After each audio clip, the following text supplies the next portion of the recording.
Hello friends, నమస్తే. Welcome to Parvathi vibes. Friends, నేను గురు పౌర్ణమి రోజు సాయినాథుని ఏ విధంగా కొలిచాను, ఏ విధంగా పూజించుకున్నాను అనేది ఈ వీడియోలో చూపిస్తున్నాను. నాకు అదే రోజు బాబాను పూజించుకోలేని పరిస్థితి వచ్చింది. కానీ నేను బాబాని పూజించకుండా ఉండలేని స్థితి నాది. నేను ఆయన్ని మాత్రం పూజించకుండా ఉండలేను. అందుకే ఆ రోజు పూజ చేసుకున్నాను. గుడికి కూడా వెళ్ళొచ్చాను. ముందుగా నేను ఎప్పుడూ కూడా బాబాని గురు పౌర్ణమి అనే కాదు, ప్రతి గురువారం కూడా బాబాని ఇలా రెడీ చేసుకుంటాను. ఇంటి శుభ్రం అయిపోయిన తర్వాత, నేను స్నానం చేసి వచ్చేసిన తర్వాత బాబాకి స్నానానికి రెడీ చేస్తాను. వేడి నీళ్ళు పెట్టుకొని ఆ నీళ్ళతోనే బాబాకి స్నానం చేపిస్తాను.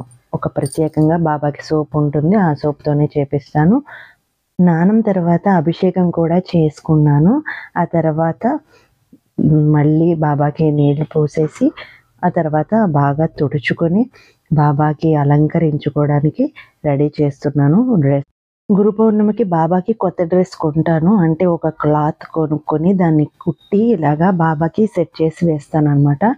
అయితే నాకు కొనడానికి అవ్వలేదు. అసలు ఆ పూజ చేసుకుంటానో లేదో అనుకున్నాను. మనసు కూడా బాగోలేదు. చేసుకోవాలి అని చెప్పి ఖచ్చితంగా నాకు చేసుకోవాలి అనిపించి చేసుకున్నాను. ఆల్రెడీ నా దగ్గర ఉన్న డ్రెస్ని బాబాకి వేసేసాను. అయితే బాబాని నేను అలా అలంకరించుకున్నంతసేపు కూడా చిన్నపిల్లలకి స్నానం చేయించిన తర్వాత మనము వాళ్ళని రెడీ చేస్తాం కదా. రెడీ చేసిన తర్వాత వాళ్ళని ఇలా ఎత్తుకొని ముద్దాడుకుంటామే, అలాగే అనిపిస్తుంది బాబాని చేస్తున్నంతసేపు కూడా. నేను అలాగే చేసుకుంటాను ఎప్పుడు కూడా. ఇక ప్రసాదం కోసం పులిహోర చేశాను. బాబాకి మల్లెపూల దండతో అలంకరించుకున్నాను. చాలా అందంగా ఉన్నారు బాబా. నాకు అనిపిస్తుంది, నేను అలాగే చూస్తూ ఉంటాను బాబాని. అలా అలంకరించిన తర్వాత పూజ చేస్తున్నంతసేపు బాబాని అలా చూసుకుంటూనే ఉంటాను. నాకు ఎలా అనిపిస్తుందంటే నాదిష్టే తగులుతుందేమో అని అనిపిస్తూ ఉంటుంది అనమాట. పూలదండ బయట నుంచి కొనుక్కొని తెచ్చుకోవడానికి వీలవ్వనప్పుడు నాకు మా ఇంటి దగ్గర దొరికిన పువ్వులతోనే నేను ఇలా మాల చేసి బాబాకి అలంకరించుకుంటాను. అన్ని రకాల పువ్వుల్ని కూడా కలిపి ఇలాగా చేసుకుంటూ ఉంటాను. బాబాకి ఏ పువ్వులైనా చేయవచ్చు కదా. వాసనలు వేరైన, వర్ణాలు వేరైన, పూలన్నీ ఒకటంటేవే, నిన్ను పూజించ తగునంటేవే. ఇలా బాబాని అలంకరించుకొని మొత్తం పువ్వులతో పూజ చేసుకుంటూ బాబాని పువ్వులతో నింపేస్తానన్నమాట. అప్పుడు ఇంకా అందంగా కనిపిస్తారు. నాకు బాబాని కొలవడం ఇప్పటి నుంచి మొదలైంది కాదు, ఇప్పుడు నా చిన్నప్పటి నుంచే మొదలైంది. అది నాకు ఎగ్జాక్ట్గా తెలియదు, కానీ నేను 8th క్లాస్ 9th క్లాస్లో ఉన్నప్పటి నుంచి కూడా బాబాని పూజించుకునేదాన్ని. గుడికైతే వెళ్ళేదాన్ని కాదు. కానీ ఇంటర్కి వచ్చాక మా ఫ్రెండ్స్ అందరూ కూడా బాబా గుడికి వెళ్ళడం, వాళ్ళతో పాటు నేను కూడా వాళ్ళతో వెళ్ళడం, ఇలా అలవాటయ్యింది. మా ఫ్రెండ్ గీతా ప్రియ అని ఒక అమ్మాయి, తను అలవాటు వల్ల నాకు కూడా బాబా ఇంకా క్లోజ్ అయ్యారు. అప్పుడు తనని నేను ఇప్పటికీ నాకు బాబా పంపించిన గురువు అనే ఫీల్ అవుతూ ఉంటాను. తనేమో నేను కాదు, సద్గురు సాయిబాబాయే అని చెప్తుంది. కానీ నాకు అనిపిస్తుంది బాబా పంపించిన నా గురువుగా నేను తనని ఫీల్ అవుతూ ఉంటాను. ఏ రోజైనా ముందుగా శివయ్యకి అభిషేకం చేసేసుకుంటాను. నేను వరలక్ష్మి వ్రతం రోజు కూడా ముందు కలశ స్థాపన ముందు శివయ్యకి అభిషేకం చేసుకున్న తర్వాత మిగతా నిత్య పూజ చేస్తానన్నమాట. అయిన తర్వాత బాబాకి కూడా పూజ చేసుకున్నాను. అలా బాబా నాకు ఇంటర్ నుంచి బాగా క్లోజ్ అయిపోయారు. ఆ తర్వాత ఏదైనా బాబాకే చెప్పుకునేదాన్ని, బాబాతో మాట్లాడతాను. బాబా మన ప్రశ్నలకు సమాధానాలు కూడా ఇస్తారు. ఎన్నో మిరాకిల్స్ చూపించారు నాకైతే. చాలా సిచ్యువేషన్స్లో నేను లోలో ఉన్న టైంలో బాబా నాకు సపోర్ట్గా ఉండి నేనున్నాను నీకు అని ధైర్యం చూపించారు. ఎలా అంటే ఆయన చూపించిన లీలలు ఒకటా రెండా, చాలా ఉన్నాయి.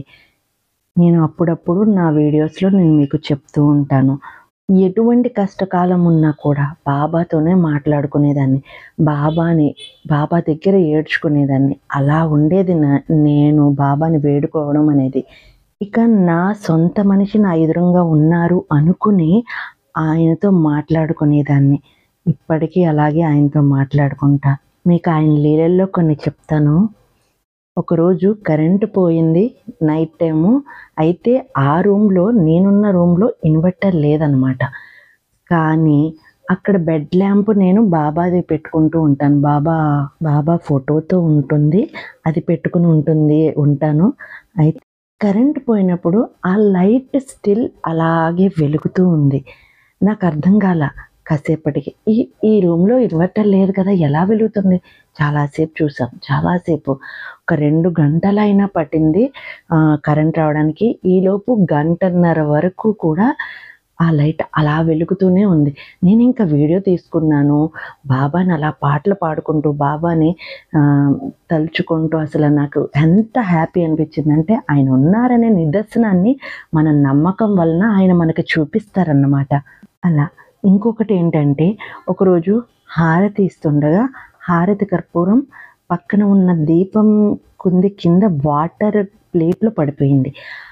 అది వాటర్ ఉన్న ప్లేట్లో పడినా కూడా కర్పూరం వెలుగుతూనే ఉంది. నాకు చాలాసేపు చూశాను, చాలాసేపు వెలుగుతూనే ఉంది. చాలా హ్యాపీ అనిపించింది. బాబా ఇలాంటి నిదర్శనాలు నాకు ఎప్పుడూ చూపిస్తూనే ఉంటారు. ఫ్రెండ్స్, ఇది నేను రెగ్యులర్గా వచ్చే బాబా గుడి. గురు పౌర్ణమి రోజు మీకు చూపిద్దామని చెప్పి వీడియో తీశాను. ఇక్కడ విశేషం ఏంటంటే, బాబా ఉంటారు, పక్కన శివయ్య కూడా ఉంటారు. ఇదే కోవెల్లో. సాయిబాబా అయితే షిరిడిలో చూసినట్టుగానే అనిపిస్తుంది. ఇక్కడ విగ్రహం అయితే మాత్రం. ఇది శివాలయం. ఈ శివాలయం కూడా బాబా కోవెల్లోనే ఉంటుంది. సాయిబాబాని దర్శించుకున్నప్పుడే శివయ్యను కూడా దర్శించుకునే అవకాశం అన్నమాట. చాలా హ్యాపీగా అనిపిస్తుంది మనకి చూస్తే. ఇక్కడ చాలా ప్లెజెంట్గా ఉంటుంది. నేను రెగ్యులర్గా ఈ టెంపుల్కే వస్తూ ఉంటాను. ఇంకొక లీల చెప్పమంటారా? బాబాని ఒకరోజు నేను బాగా తలుచుకుంటూ, బాబా నాకు భయంగా ఉంది. అప్పుడు నేను ఒక్కదాన్నే ఉన్నాను, ఒంటరిగా ఉన్నాను, భయపడుతున్నాను. అలా తలుచుకుంటూ నిద్రపోయాను. నాకు కలలో షిరిడీలో ఉన్నంత విగ్రహం నా పక్కన, నా బెడ్ పక్కనే ఉండి, నేనున్నాను, నువ్వెందుకు భయపడుతున్నావు అని అన్నారు. నేను మెలకు వచ్చి వెంటనే ఇలా చూడగానే నాకు అసలు గూస్ బంప్స్ వచ్చాయి. బాబా మీరు నాకు వచ్చారు, నాకు ధైర్యం ఇచ్చారు, చాలా థ్యాంక్స్ అని చెప్పి ఇంకా అప్పటి నుంచి ఇంకా ఎక్కువ అయిపోయింది బాబాతో కనెక్షన్. నేను ఏదన్నా చెప్తే నాకు కళ రూపంలోనో లేదంటే ఏదో ఒక మహిమను చూపించో నాకు ఆయన తెలియచేస్తూ ఉంటారు, ఆయన ఆన్సర్ ఇస్తూ ఉంటారు. ఇక శివయ్యతో కనెక్షన్ కూడా ఆయన నుంచి వచ్చిందే. అది కూడా నేను మీకు ఇంకొకసారి చెప్తాను. ఈ వీడియో మీకు నచ్చినట్లయితే ప్లీజ్ లైక్ అండ్ షేర్. ఇలాంటి మరెన్నో వీడియోస్ కోసం ప్లీజ్ సబ్స్క్రైబ్ చేయండి. మీ పార్వతి వైబ్స్.